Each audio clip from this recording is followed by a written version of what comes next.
Confidence is not too complicated. It's actually a pretty simple concept. You build confidence over time from gaining the correct knowledge and applying it through experience and considering the feedback you get from people and the environment. Let's say you want to become, for example, a doctor after completing high school. You will want to apply to study in a decent medical school that has a good reputation. There you will learn from experienced teachers and possibly former doctors.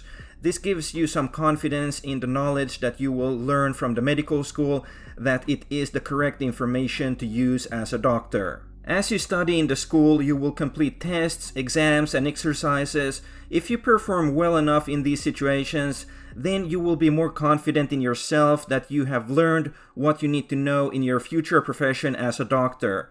If you graduate with good grades from the medical school, that will also boost your confidence. After medical school, you will have to apply for residency at a hospital before becoming a fully certified doctor, if I understand it correctly. Let me know in the comments if I'm wrong, and yes, I do know that I am maybe oversimplifying this a little bit.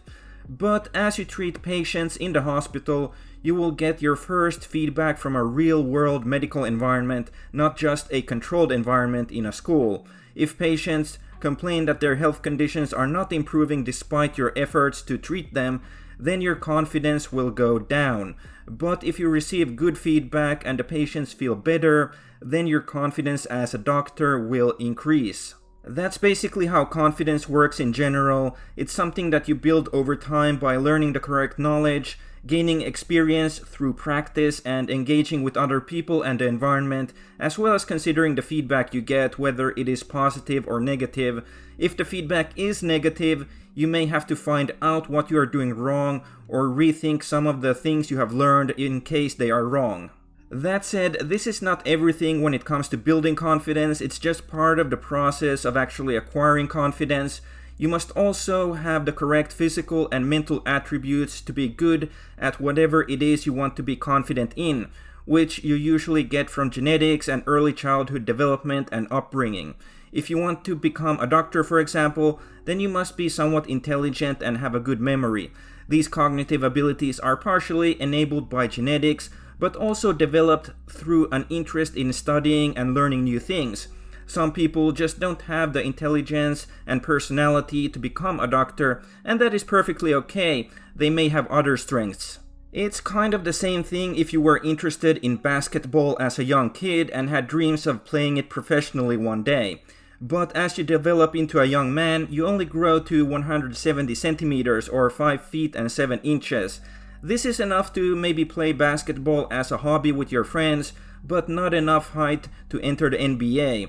No matter how much you learn about basketball or practice it, you will not become a professional player in any major league with that height. Regarding romantic relationships, the situation is somewhat similar. Romantic attraction is primarily visual, so a person has to be physically attractive to be desired by the opposite gender. Your physical looks are mostly defined by the results of genetic recombination in the womb, neonatal development, and partially early childhood development as well. So when your parents do the bedroom stuff, you are conceived and get dealt a hand of cards in the form of genetics or DNA. Then as you develop in the womb, things can still go wrong, like if your mother drinks alcohol or smokes during pregnancy. Finally, as a growing child, if your parents don't have the resources to properly feed you, that can affect your physical growth, such as your height. As a man, you want to be more on the tall side than short, as that is generally more attractive for men, and tall men are respected more. Basically, dating is more about who you are physically than what you know or exactly how you behave, although being neurotypical is a huge advantage in dating as well. You could teach two guys the same pickup method, for example, then also put them in similar clothes and hairstyles, but one of the guys is conventionally unattractive and short, and the other guy is conventionally attractive and tall. Both will have different experiences as they approach women and interact with them using the same pickup techniques that were taught to them. The attractive tall guy will likely get more positive feedback, such as girls flirting back, which increases his confidence. He will also have a higher margin for error if he says something stupid. Girls might forgive a few social gaffes. The short, unattractive guy, however, will have a significantly harder time, less margin for error, and will probably get more rejections, which decreases his confidence when it comes to women. That is not to say that unattractive or short guys cannot find partners. There are definitely exceptions to most rules, but generally speaking, it will be more difficult. As an adult, it is also much harder to meaningfully change your physical appearance. You just have to play the hand of cards that you were dealt. But here are some tips I can give you from what I have learned during my years studying these subjects. First of all, if you are overweight, then you can try to lose a bunch of your body fat. This will sometimes even affect how your face looks, as it will reveal more of your bone structure and might maximize your potential looks. You can also build some muscle, but if you get super ripped or buff, then you will receive more compliments from guys than girls. So there is a limit as to how much muscle is necessary to attract whoever you are interested in. If you are balding as a guy, then you can try to use hair loss medications and if necessary get a hair transplant. That said, when I was starting to bald years ago, I tried a hair loss pill, but it caused me severe side effects and I was unable to continue using those pills. Thus, I also did not get a hair transplant and kind of accepted my fate as a bald guy.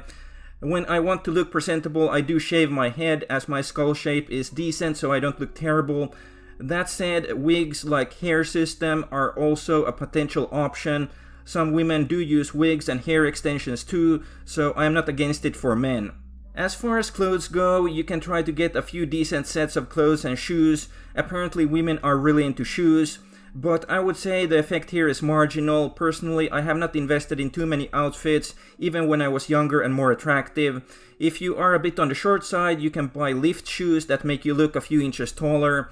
Women also use heels to appear taller, so again, I am not against it for men. Makeup, although controversial for men, is a possibility. I do think men can use some amount of makeup effectively, but it really seems to work best for women who can appear significantly more attractive with the right makeup. It's almost like a cheat code, it's totally unfair. In some cases, the biggest difference can be made with plastic surgery for both men and women, but it is expensive and risky, and if the surgery goes wrong, it might be hard to reverse or recover. You definitely don't want to save too much money on plastic surgery if you decide to go that route. Get a good plastic surgeon with an excellent reputation. I have, however, no experience here because I haven't had any surgeries. All of this said, I am personally in my late 30s and I have more or less given up on the dating game. There are many reasons. For one, my looks have faded a bit too much due to aging and balding. I have mental issues which affects my income level. I am somewhat of a hermit and would require a really unique partner. And I also don't want any children under any circumstances. That said, I am somewhat average looking, maybe a bit below now. So I am privileged enough to not be treated like crap by most people. And I can kind of be a ghost or a background character in society. I put very little effort into my appearance anymore because, for now at least, it doesn't seem to produce any tangible results anyway. Remember to like and subscribe and let me know your thoughts in the comments. See you again in the next video. Okay, thanks, bye.